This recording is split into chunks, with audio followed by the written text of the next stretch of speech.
pour moins de 25 000 € de matériaux, ce qui est le cas, on peut faire une maison en paille et en plus une maison solaire passif extrêmement efficace. Ici, on a une grande véranda de 16 mètres carrés. On a un déflecteur ici et toute la lumière diffuse va sur les briques de terre crue.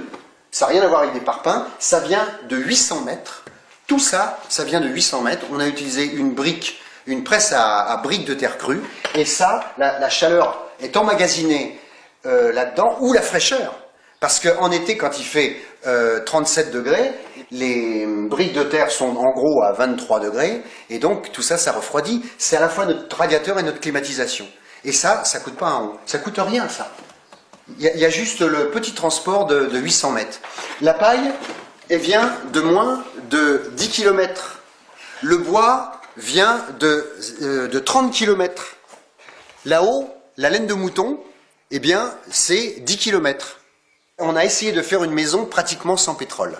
On a appelé la maison 3E écologique, économique et entraide, parce que l'idée, c'est que on achète moins sa maison, on crée de l'emploi parce qu'on a beaucoup moins besoin de salaire, et en même temps on crée de la solidarité, et on retrouve un tissu social, en particulier en monde rural. Je vois pas pourquoi on aurait une éolienne si on consommait 12 kWh par jour comme la moyenne des Français. Il nous faudrait 12 éoliennes. Donc nous, on est 100% rentable avec notre éolienne, tout simplement parce qu'on a divisé par 12 notre consommation. On a tout le confort. Tout qui va entièrement avec l'éolienne et les photopiles. C'est-à-dire qu'on a les lampes, la machine à laver, le fer à repasser, tout l'électroménager, tout l'électroportatif, et ça depuis 11 ans. On est coupé d'EDF depuis 11 ans. Simplement, c'est là où les gens vont ouvrir des yeux comme ça.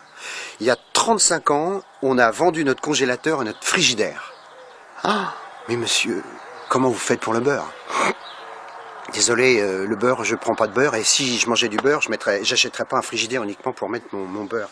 Donc on a travaillé sur l'alimentation, sur la construction, sur la santé, sur l'éducation, sur l'accouchement à domicile. On a essayé de se prendre en main, mais la chose très importante, c'est qu'il faut faire la grosse différence entre autarcie et autonomie.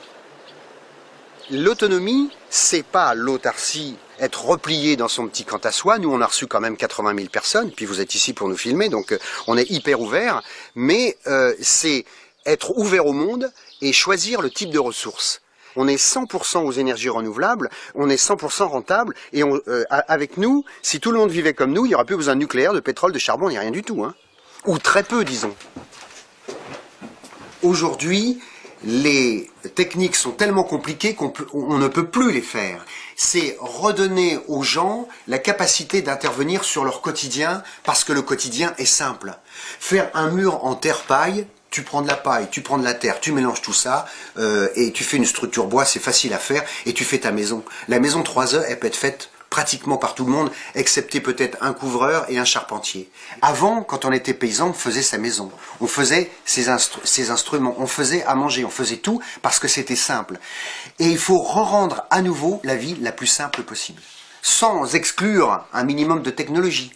J'ai besoin d'une industrie pour avoir l'éolienne, mais si ça servait à ça, hein, ça serait formidable. On a la chance d'avoir des voisins autour de chez nous avec lesquels on s'entend bien, et on a monté une équipe de travail, c'est-à-dire qu'en fait tous les 8-15 jours ou 3 semaines, ça dépend le temps qu'on a de libre, on va donner un coup de main.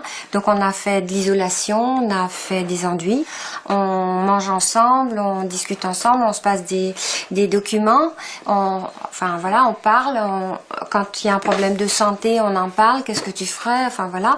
Et donc je pense que ça, c'est l'avenir, parce que ça coûte rien. Ici, on a économiseur d'eau.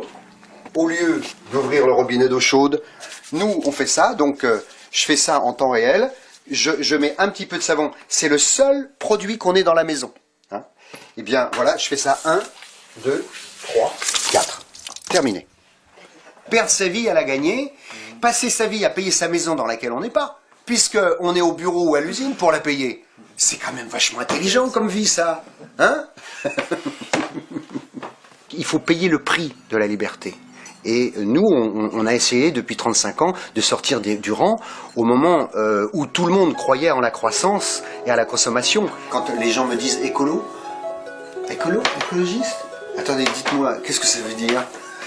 Écologiste. Moi, je sais pas ce que ça veut dire.